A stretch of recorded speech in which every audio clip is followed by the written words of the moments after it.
So today we're going to be making a turkey grit casserole, and what we use is just a package of Chub turkey, you know, the one that comes in the roll. And because they didn't have any breakfast sausage, turkey breakfast sausage, we're just going to add some fresh sage. All right, now if you don't have this sage on hand, don't worry, you could use a dried version as well. And we'll make a note in the ingredient notes to let you know what that will look like. All right, so this is a grit casserole, so we use grits. We're going to use 1.5 cups of grits, which is going to have some onion in it. It's got cream cheese. It's got the turkey, some red pepper flake, some garlic powder. Also has some onion powder, a little bit of turkey bouillon, some salt, obviously cheese because it's a cheesy grit casserole, some eggs, and I use homemade chicken stock. Now, if you're not going to have homemade chicken stock on hand, don't worry. You can use the stuff in the box. It works just as good. If it is not low sodium and you're using a box, you may want to omit the salt. All right, and we need a little bit of olive oil for cooking. All right, we're going to be back in just a moment to show you the next step in the process. First things first, we got a little olive oil in this pan, and we're going to get the heat turned on and get this pan nice and warmed up. Now, when I warm a pan, I usually warm it on a higher heat and then turn it down before I add my ingredients. And what we're going to be doing with this is we are going to be kind of sweating out our onions so that we get nice translucent onions with a nice oniony flavor. When I know my pan is up to heat is when I can take some water on my fingers and put it in the pan and it sizzles just like that. All right, so our pan is up to heat. I'm going to go ahead and add my onions.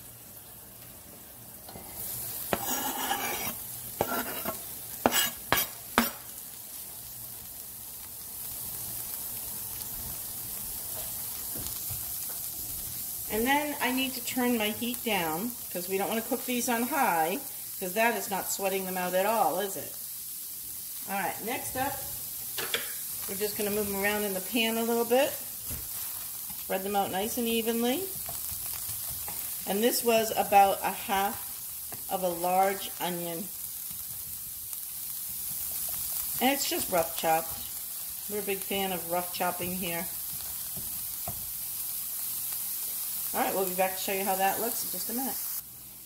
Now, if your onions look like they need a little bit more olive oil, you could add them, or you can do what I'm going to do right now and give them a little pat of butter. Now, you don't want to put the butter directly on the onions. You want it to melt in the middle of the pan, because remember, my pan got a little bit hot when I started it. So the center is plenty hot to melt the butter.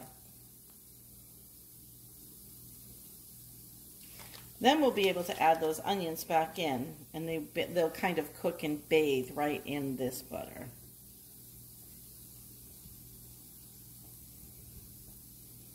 See that?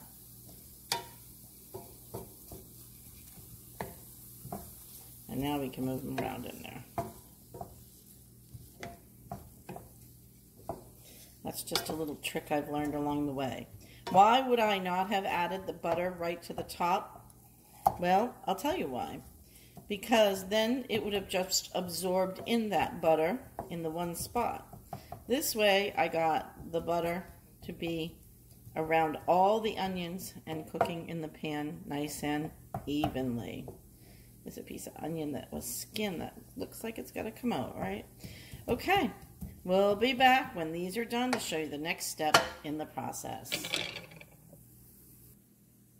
While our onions are becoming translucent, let's go ahead and get our stock into the pot and heating up. So I'm going to pour in my chicken stock. And I don't worry about the little bits at the bottom of my homemade chicken stock. They only add flavor. But if you want a very clear broth, you could strain this. There's absolutely no need. If this is going to be a casserole, everything's going to be in there together. To the stock, we want to add in that 1/4 teaspoon of salt, because this is a homemade stock, no salt added, so we need to put a little salt in there for my grits. And we want to get in this 1/4 cup of water. That's just giving me just a little bit more leeway with my liquid, so that when I add the bouillon cube in, I can always add more water as the grits cook down. All grits are different. Now I want to direct your attention over here to my onion, and we're going to give that a stir, and we'll be back as we get things cooking here. Once your onions have become translucent and soft, like these are, you're going to go ahead and remove them and get them into a bowl.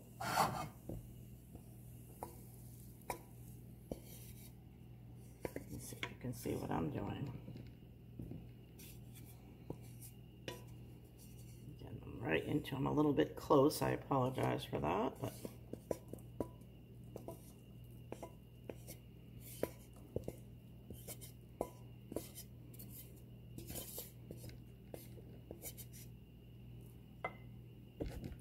we're going to want to make sure we get all the bits out of the pan, because next up we're going to heat this pan up and get that turkey in there. So you'll notice there's a lot of liquid that's being released from this turkey sausage. What we want to do is remove some of this liquid so that our turkey will brown. Some of it will cook off in the process, but what we don't want to do is boil the turkey. So usually I just go ahead and I just move it all to the side. And then just, you can see all that liquid, I just drain some of that right into the sink. A little bit won't hurt you, but I don't want all that liquid. That's just added stuff. So now that we removed that liquid, we can start breaking up a little bit more of our sausage so that it will brown. I usually just come in here and just chop it down. That's the reason why I used a skillet that was not a non-stick skillet. Because see how rough I'm going to be on my pan? And I'm also using wood instead of using metal here, because I don't want to wreck my pan. So, just a little FYI. See how that breaks up nice into nice little bite-sized chunks? Because the grits are the star of this casserole, not the sausage. Even though there will be some sausage in it, little sausage bites, that's fine. That's just flavor that we're adding to the casserole itself. All right, we'll be back in just a minute. At this point, remember my sausage wasn't the breakfast sausage and it needed a little bit of sage. My turkey's just browning. It's nearly done. I'm going to go ahead and just get a few little tiny pieces of sage leaf in the sausage. Again, you could use a little dried sausage or just buy the turkey breakfast sausage. Now, the reason I'm doing this is that I'm adding more flavor. However, if you are making this for little ones, sometimes they don't like that added flavor. So it's up to you to decide how you want this. Now, notice that it's starting to stick in spots. I'm not worried about this. I could take a little ladle of that stock that we have going in the other pan, and it'll deglaze this nicely. I do like when the sausage starts to get a little bit crispy. So in the non-stick pan, this is what you deal with, and you'll just deglaze it in a minute. Because remember, this is a casserole. It's all going together anyway. We'll be back. All right, watch what happens when I get the stock added right into that pan. See how it just deglazes it and picks it all up so nicely? And remember those onions that we cooked up? Let's go ahead and put them right back in.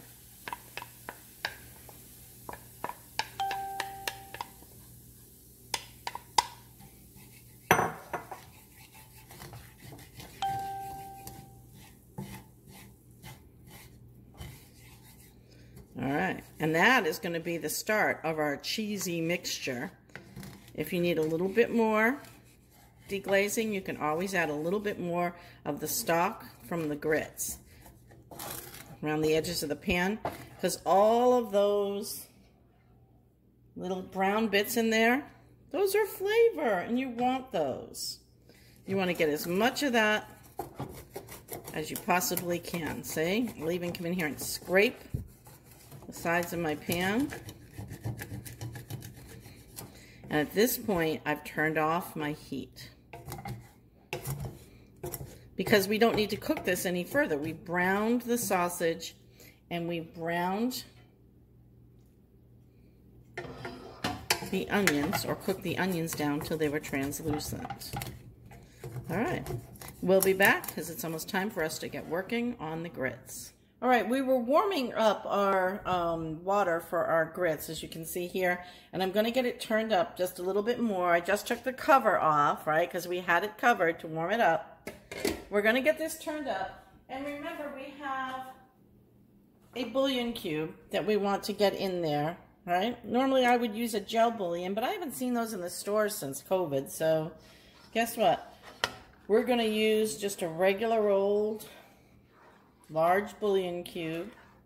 And the reason I'm using the large bouillon cube, and even using a bouillon cube at all, is for extra flavor. And remember, we are going to maybe have to add some more water into our grits. And when we do, we don't want to dilute the flavor of what we've got. So we're going to let that dissolve. We're just going to break it up a little bit, give it a little bit of a fighting chance. We're going to bring that back to a boil, and then we're going to add in our grits. My water's coming to a boil there. So now we want to add the grits. And the secret of doing the grits is to add them slowly. Get my little... So watch when they bubble up. If I pour them too fast, they'll bubble up and over. So I need to add them slowly.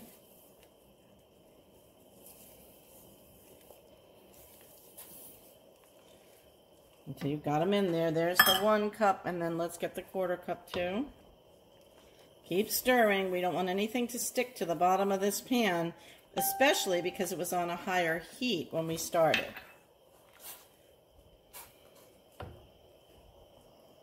Grits.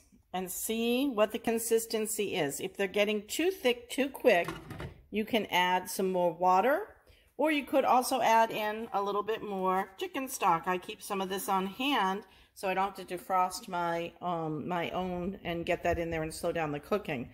So either one, we had given it an extra bouillon cube for flavor, so if you wanted to add water, you could do the same thing. So how do you know when grits are done? Well, you want to make sure a lot of the water has absorbed out of them. So clearly we have a little ways to go here. But again, we taste. Grits are gritty. If you're not from the South and you're a Northerner, you got to get used to this gritty taste. But they shouldn't be crunchy. And they're almost there. Think of it like when you're cooking rice. You want it to have some form still to it, but you do not want it to be crunchy. All right, we'll be back in just a minute to assemble our casserole. All right, so let's go ahead and add a layer of our cheesy mixture on the bottom into our pan. We want to make sure everybody gets a bite. So we're just going to dollop it around. Oops, and try not to lose any of it. And again, I'm going to save a little bit because I want to layer it for the top. And this is so much better than just plain old grits, you know?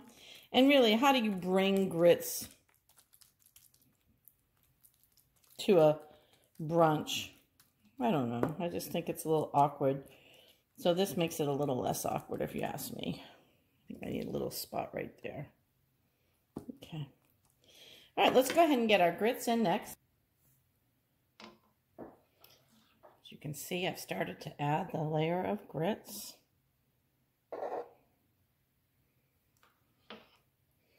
We're going to get all this in there.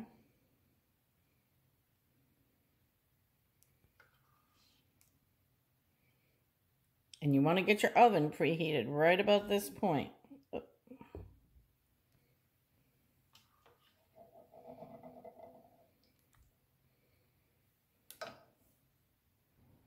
All right, remember we reserved a little bit of the topping, that cheesy topping.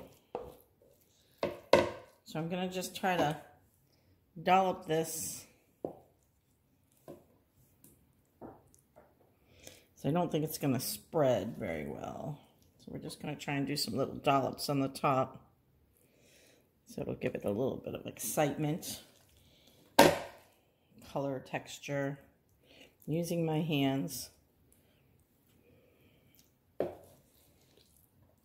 And don't worry that it's in little lumps, because remember we reserved some of the cheese, and we're going to fill in with that cheese.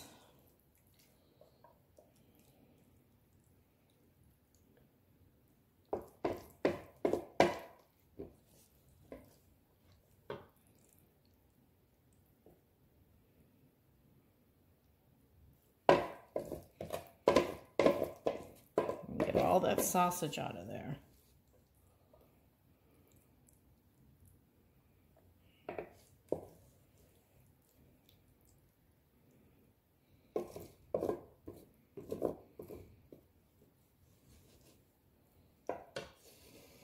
And then we'll come in with the cheese.